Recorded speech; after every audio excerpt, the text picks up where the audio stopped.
Hey everyone, I'm Nicole Mattice, and I'm really glad you're here because today we're here talking about something that affects all of us. Every single person deals with this, no matter how put together they look on the inside. It's called overwhelm. And I want to start with something simple. Think back to a moment, maybe in the last week, maybe in the last month, that felt like everything was a little bit too much.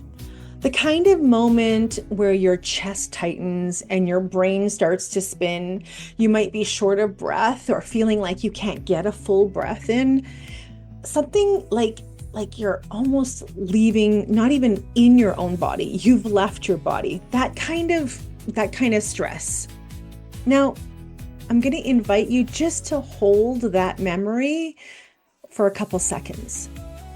You don't need to judge it, and you certainly don't need to fix it, because all we're doing here is just noticing it. I always say awareness is the first step in any kind of changing anything that happens within us. So that feeling that you're holding right now, that is overwhelm.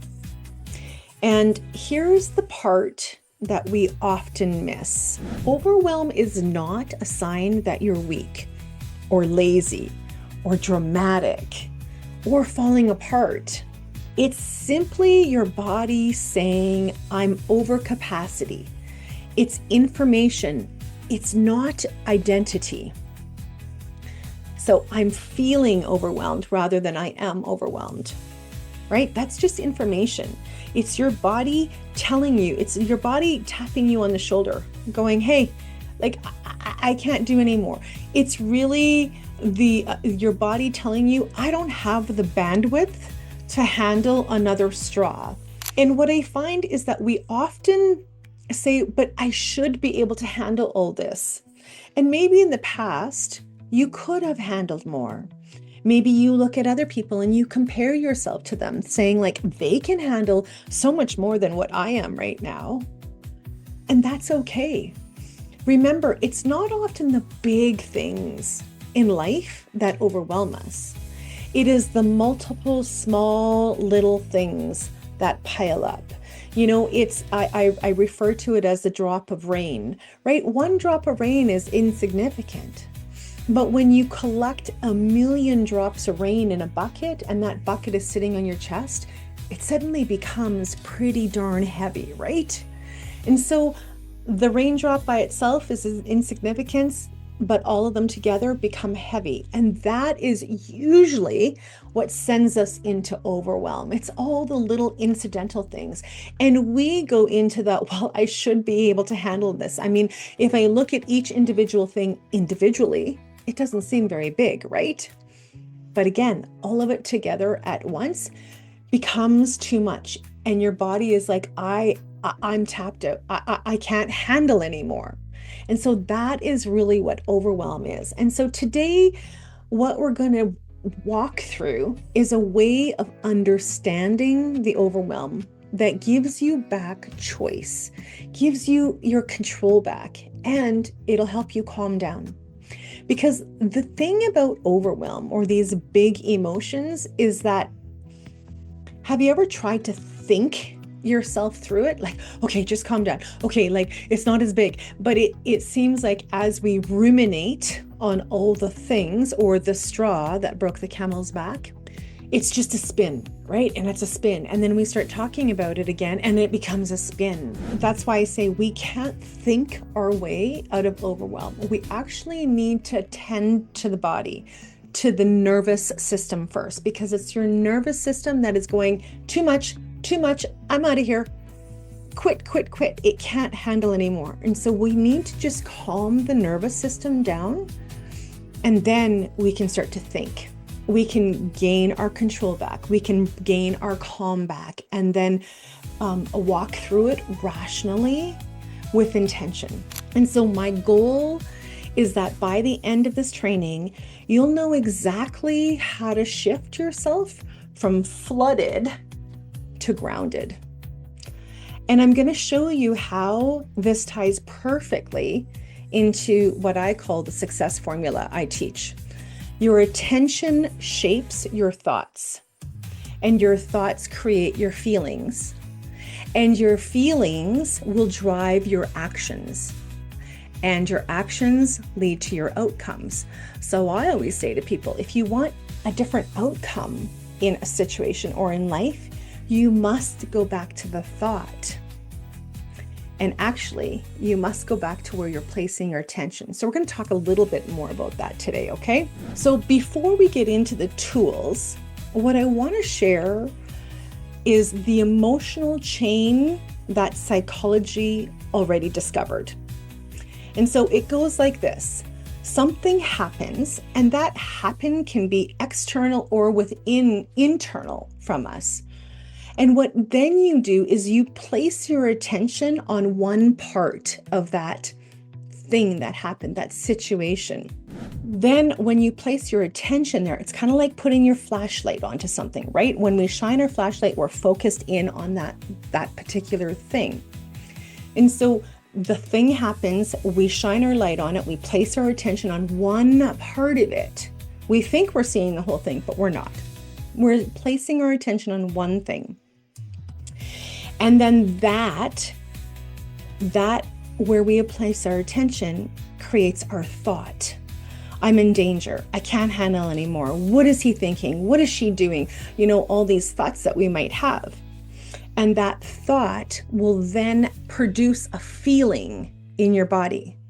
In this training, we're talking about the feeling of overwhelm. And underneath overwhelm, there can be a lot of other feelings. So fear, rejection, sadness, frustration, lots of these big feelings, shame, can all contribute to this overwhelming umbrella of overwhelm. And so the situation has happened. We've put our flashlight onto something, which has created a thought in our head. The thought is producing a feeling in our body, and that feeling is going to pull you towards an action. So keep in mind that sometimes not acting is acting. So we automatically react to that feeling. It might be irritability, it might be anger, it might be to withdraw. It can be a lot of things. And those actions over time, repeated, will eventually shape an outcome in our life. Okay? Hopefully I explained that well enough for you. So when I learned that these concepts, it honestly changed everything for me, because it showed me that the emotions don't just happen to us. They unfold in a sequence. And if you can see the sequence, if you can understand it, you can step into it at any point and shift the direction. Now, I will preempt this with, that's all not always easy to do, okay? And so the idea is to practice this kind of stuff in the small things in life. So then when the big, breathtaking overwhelm shows up, you're a little bit stronger. It's like going to the gym. If I want to go to the gym and I have a goal of bench pressing 100 pounds, I'm not going to go and grab 100 pounds. I'm going to start with 5 pounds. So I'm going to start and I'm going to build my strength. The same thing happens with our mindset and our mental ability to maneuver through these big emotions.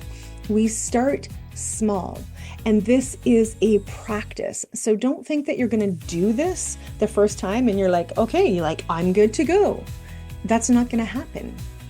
You have to practice and practice and practice, because we're talking about neural pathways in our brain, the way that we are automatically wired to think, feel, and act. So we want to rewire that. So just be patient with yourself. Be kind in learning these new tools. They're not going to come quickly, and they're not going to stay. You're going to forget about them. So coming back to this and practicing it is going to help you get mentally stronger. Now that we've kind of discussed that, let's bring your moment of overwhelm back for a second, okay? So think about that memory that you had. Maybe it happened at work. Maybe it happened during a difficult conversation. Maybe it happened alone in your car.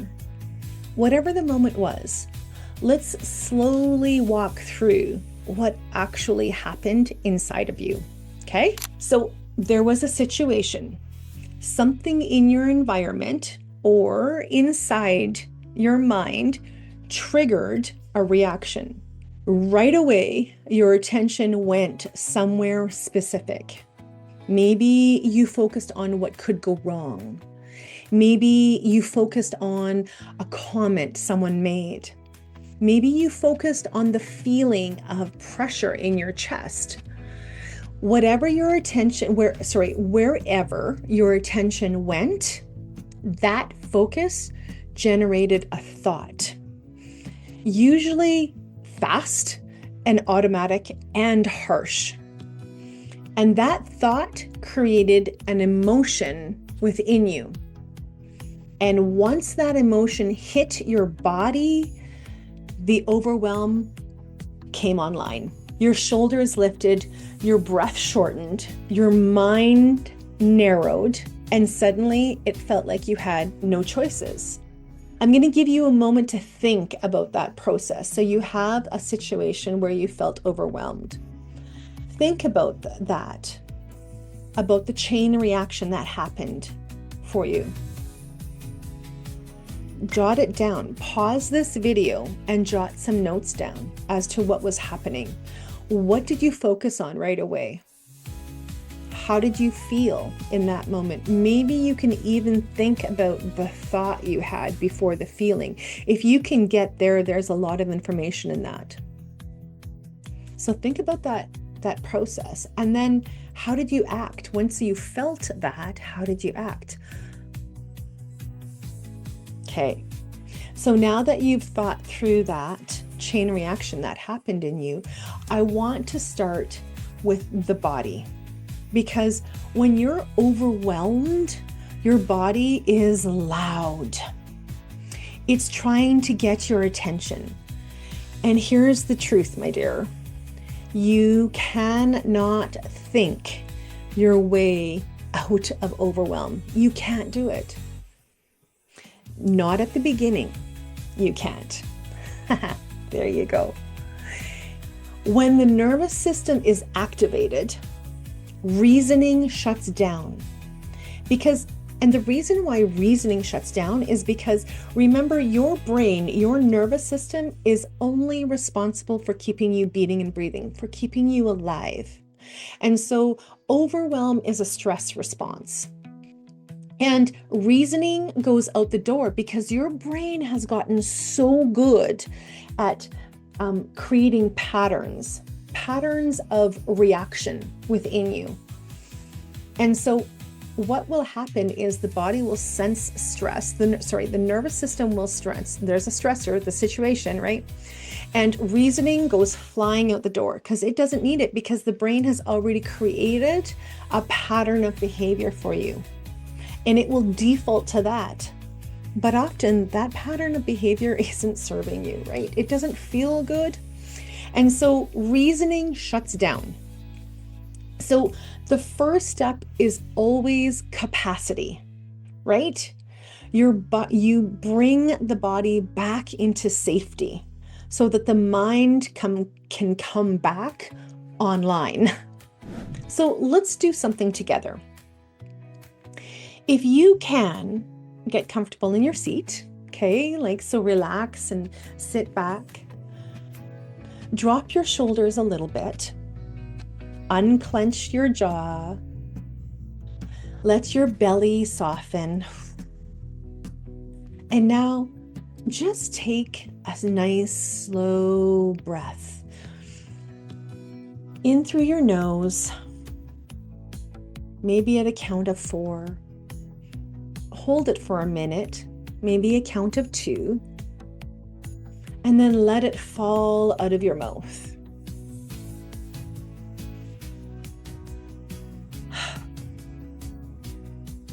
And do that again. Nice. and slow. Now, look around the room. Just notice what's here. See the things that you're seeing. Just notice them. Notice the shapes of things, the colors, the textures, the light. Is it dim? Is it dark? Is it really bright?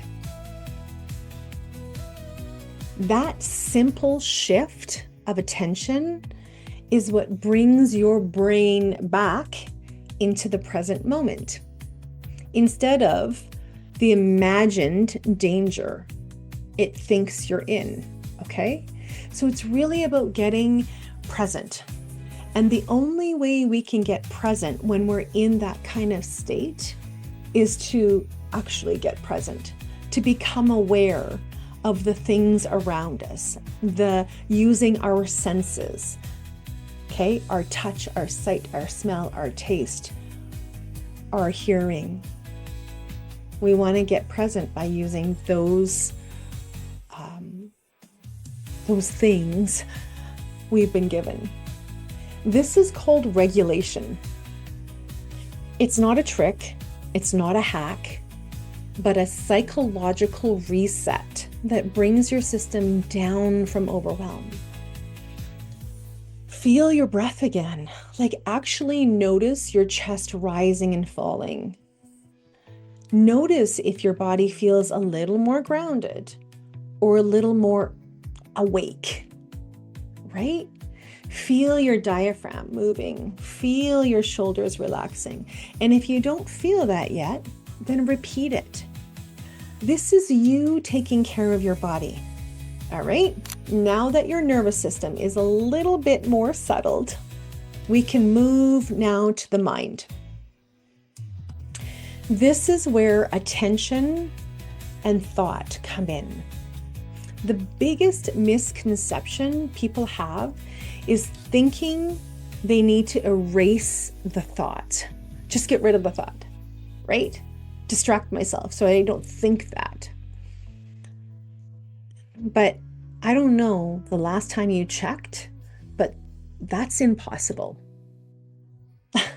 Because the brain, again, is giving you these thoughts, taking you back into a pattern, a thinking pattern to keep you alive, to help you actually keep you safe from the perceived threat.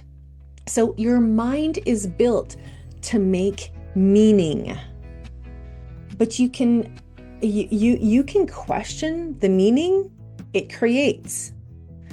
Okay, I'm going to say that again. Your mind is built to create meaning, to give this sense. But what you can do is you can actually question that meaning. So this is about getting curious. So let's use an example. Imagine someone sends you a short text that feels cold or dismissive. We've all had them and we've all sent them. And your attention might go right to the tone of the message. Your thought might be, they're upset with me, or I did something wrong. That thought is going to create a feeling, maybe anxiety or shame. And suddenly your whole evening goes differently, right? Your behavior changes, your energy changes, and the outcome of your night changes, and it's probably not changing for the better.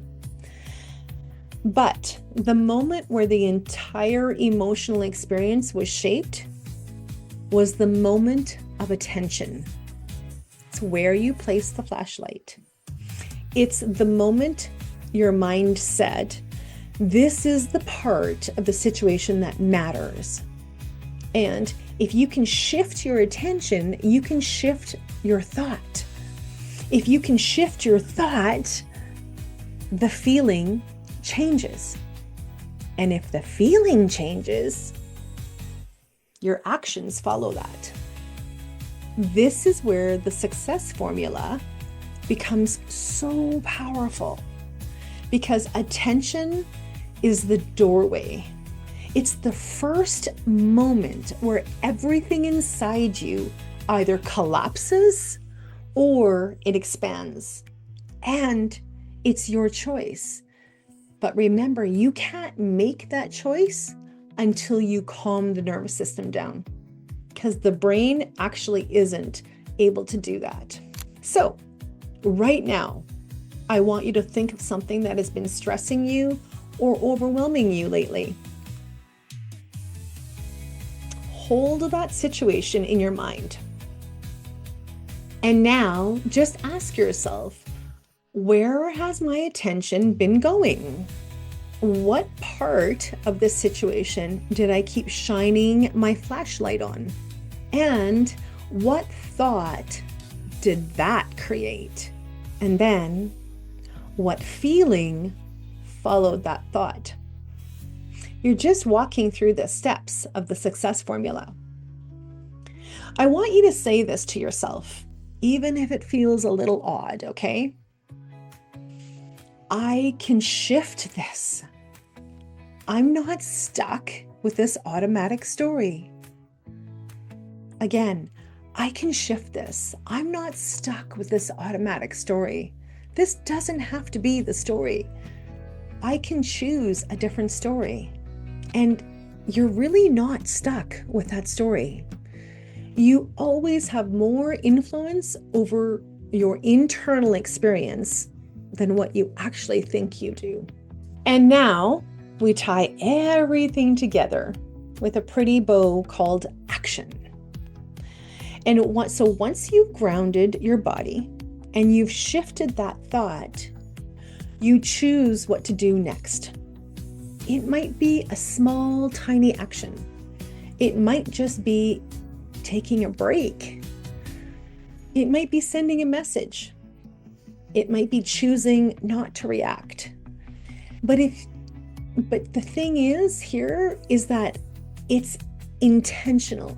Whatever it is that you are doing or acting, the action you are taking must be intentional. Because if it's not intentional, then it's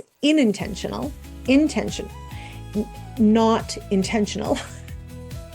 And that's called subconscious or automatic pilot. You're not actually thinking through it. And so then the mind will go back onto the pattern of behavior that you've already indicated, I don't really like that. So whatever it is that you choose, make it intentional. And then it's no longer driven by overwhelm. It's driven by clarity. And there's wisdom in clarity.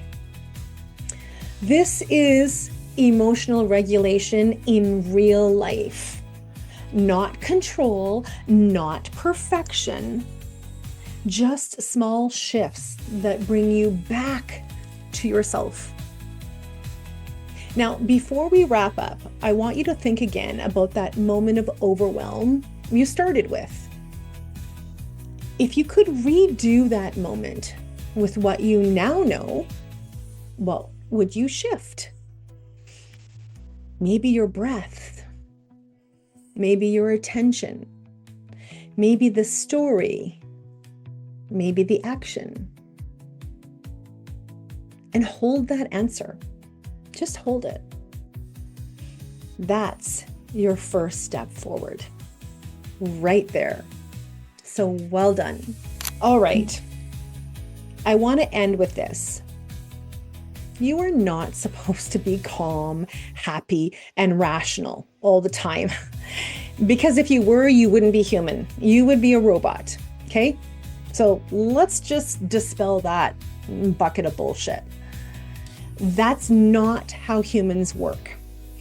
That is not how humans learn.